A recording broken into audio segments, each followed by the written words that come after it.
Chaos ahead of UFC 279. Started with a Royal Rumble on Thursday between several teams and fighters, so UFC canceled the press conference. And then the chaos continued on Friday. That man right there, Khamzat Chimaev, missing weight by 7.5 pounds. We're not talking about 2 pounds. We're talking about 7.5 pounds. It's outrageous. It's ridiculous. He was supposed to fight Nate Diaz in the main event. That is not going to happen. So UFC scrambled, and they have come up with a new card ahead of UFC 279 in Las Vegas. Here is the new card. So now, Nate Diaz is going to fight Tony Ferguson. That's a good fight. Looking forward to that. Even though Khamzat Chimaev and Nate Diaz was supposed to be the fight, that's not going to be the fight. So now, Chimaev is going to fight Kevin Holland, who, interestingly enough, was fighting Kevin Holland in the fight brouhaha backstage before the press conference. So now they're going to get to duke it out in the cage.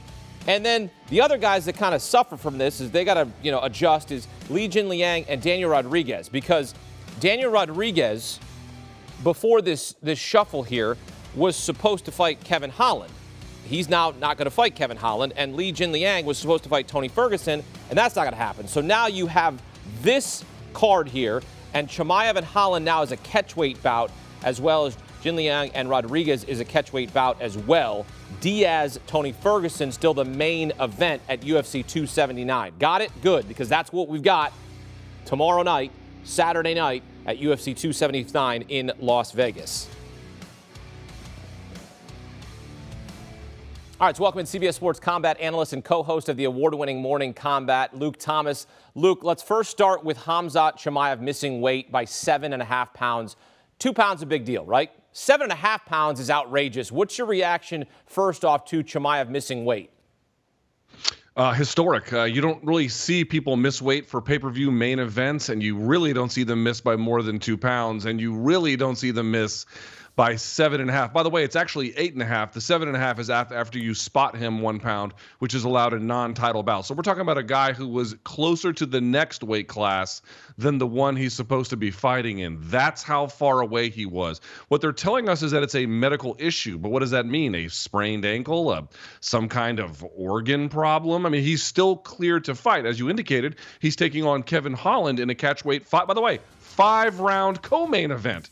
So he's got a medical issue that prevents him from making weight, but the Nevada Athletic Commission agreed that he could still fight tomorrow at a catchweight in a 5-round contest. I don't know what the medical issue is. But let me just say this. Missing weight by this much is basically, in this kind of context anyway, again, UFC pay-per-view main event, is basically unheard of. Basically unheard of. In fact, I can't think of another scenario off the top of my head where someone missed this much given the stakes and then the card placement involved. Again, the crown jewel of the card. Now, obviously, Diaz remains in the main event, Khamzat now in the co-main event, but still an elevated slot. You won't see this very often. Truly a very strange and, frankly, for bad reasons, a historic day in the Ultimate Fighting Championship. We'll get to Diaz in a moment, but I'm curious what your thoughts are now that Chimaev is now going to face the guy, Kevin Holland, who he started to dust up with on Thursday behind the scenes. So now they get to duke it out in the cage, and now we get to see what ends up happening, because we didn't get to really see a whole lot of what happened behind the scenes, and now we get to see it play out on Saturday night. Right. Well, there's also some other things to consider here. Remember, Chimaev coming in roughly close to 180. Remember, Holland taking on Daniel Rodriguez, that was the original fight. Well, Rodriguez had to take that fight on 2 weeks' notice. So when he accepted the bout, he asked the UFC, could you make it at a catchweight of 180, which Holland agreed to. So here's my point. Diaz and Ferguson both made the welterweight limit. Holland and Chimaev by missing weight, Holland by getting a catchweight from a previous bout, did not. They were closer to 180. So Chimaev is actually fighting a guy closer to his actual size and who's someone who had bulked up a little bit extra for this opportunity. Plus, Diaz was very much unranked at 170 pounds. A guy like Kevin Holland, much higher up that food chain among the existing contenders and the guys who are sort of in that mix. Diaz was very much out of it. So in some ways, you're getting a more appropriate fight for those two, to say nothing of the fact that, as you indicated, they had that dust up in the presser backstage area, but now much more closer on weight, much more competitive fight. And you can see that that's much more competitive by showing the odds on your graphic, right? It went from Khamzat Chimaev being over a minus 1,000 favorite to being still a considerable, but a much lower minus 400 and some change kind of favorite. I actually like this fight a lot better, to be perfectly honest with you. Would you take Chimaev in this? Would you pick him to win this fight, considering the circumstances right now? That's a great question. I mean, here's the thing. We saw what Chimaev could do in his first 4 fights. His first 4 UFC fights, he absorbed a total of one significant strike. Hakeem, I've never seen anyone just blow through the UFC in that kind of a way and take no damage. It's unheard of. Then he fought Gilbert Burns, which humanized him to a degree, but still, we're talking about a guy in his 5th UFC fight, beating at the time the number 2, number 3 guy in that weight class. And Chimaev fought in an undisciplined way and still beat him. So here's my point. If Chimaev is reasonably dialed in tomorrow and follows a disciplined approach, he should beat Kevin Holland without a whole lot of issue. But as you indicated, here he is missing weight with a terrible, again, historic miss. He was causing problems in the backstage area yesterday, so they had to cancel the presser. Not alone in that, but a major contributor. And don't forget, he waited for Nate Diaz at the airport because he wanted to fight him there. Started a bit of a brawl at the UFC PI with another middleweight by the name of Paulo Costa for no particularly good reason. The dude has been on edge this week. So if you're asking me skill for skill, who's better? Well, Khamzat Chimaev is better. But what kind of headspace is this guy in after this bizarre week? Well, your guess is as good as mine. Yeah, listed as a minus 420 favorite. So we'll see how that plays out on Saturday night. I think now, and look, I was excited for Chimaev and Diaz to fight, but now with the chaos, right? Sometimes chaos breeds more interest, right? That happens even in the MMA world, even if you're a hardcore MMA fan, and then now you get casual people go, well, wait, what happened? There was all this chaos. Now a guy missed weight. Oh, okay, maybe I'm interested now. Because now the chaos sometimes sells more pay-per-views, and now we get Diaz set for his last fight on his current UFC contract against Tony Ferguson, and you've got these two stars colliding in the octagon. Of course, Tony Ferguson going the wrong way with his last couple fights, and Diaz on his way out. What do you make of this matchup? Well, I got to tell you, if you talk to hardcore MMA fans, folks inside the MMA bubble, they like this version of the card much better. Yep. Now, I told you I like the co-main event better. I got to be honest, I might like the main event better too, to be quite truthful, and here's why. Again, look at the odds. Much more competitive on paper. I think Ferguson is a slight favorite, but still, again, a slight. You had Khamzat Chimaev versus Diaz, where Chimaev was over minus 1,000. So for starters, it's a much more competitive bout. Why was Nate Diaz, who is unranked at welterweight, fighting the number 2 guy in the world? It doesn't make any sense. That's why the odds were as lopsided as they were. Now you have a bout, by the way, that's competitive. Now you have a bout that is winnable for Tony Ferguson, who is in desperate need of one, which partly explains probably why he took it. And I would say this is guaranteed to be action. Tony Ferguson and Nate Diaz don't know any other way to fight. Not that the Khamzat fight would have been boring. I don't think that's the case either, but it could have been really one-sided. So for that reason, this one is probably going to be back and forth. This one's probably going to be up and down. This is winnable, frankly, in either direction. And if you're Nate Diaz, we just got to stop for a second and focus on this. 48 hours ago, this guy was having to face the boogeyman of this division, a guy who had absolutely mowed down everyone they had put in front of him. And again, the Gilbert Burns fight was crazy, but still, for your 5th fight, a Herculean achievement. That's what he had to face. 48 hours later, now he gets a much more competitive bout, and a bout he could very much win. The guy who was supposed to be the one who was going to dust him off looks terrible in this whole process, is back down in the co-main event. And as you indicated, Nate Diaz is facing free agency. He could walk into free agency, potentially after beating Tony Ferguson, as the biggest free agent in MMA history. You have never seen anything like this. The momentum he could carry is truly without precedent. Folks, this is one not to miss on Saturday night. Right there. That's what's at stake for Nate Diaz. What Luke Thomas just said, a man who has shared beers with Nate Diaz, which I still think that's sort of a bucket list for any human being if you're interested in that sort of thing. I am. I'm also interested in this fight, as you indicated here, in terms of the competitiveness. Now, both of them going the wrong way, right? Diaz has lost his past 2 fights, Leon Edwards, Jorge Masvidal, Ferguson on a 4-fight losing streak, longest of his career. We see the odds, right? Who do you like to come out on top? Who's getting their hand raised on Saturday night there in Vegas? I can understand why the odds makers would initially have Tony as a slight favorite.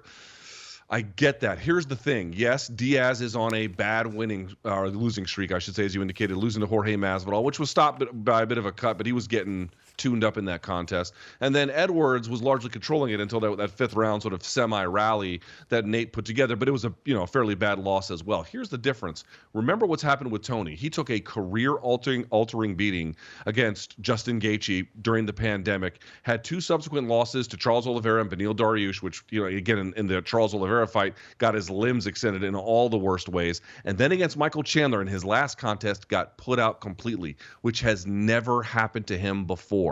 We are having not just a series of losses compounding, but the way in which they are happening is getting more gruesome as they go along. For that reason, and again, remember, of the 2, Diaz is 37, and yet now is the younger of the 2 fighters in this particular contest. Tony Ferguson, 38, going to 170 pounds. Now, Tony does have a better history at 170 pounds, I would argue, than Nate does, certainly a much more complete one. So this is a better spot for him. He changed up things. He went to Greg Jackson's camp to sort of light the fire again. It might be too little too late. I want to be clear. This is hard to predict because everything is literally happening at the last minute.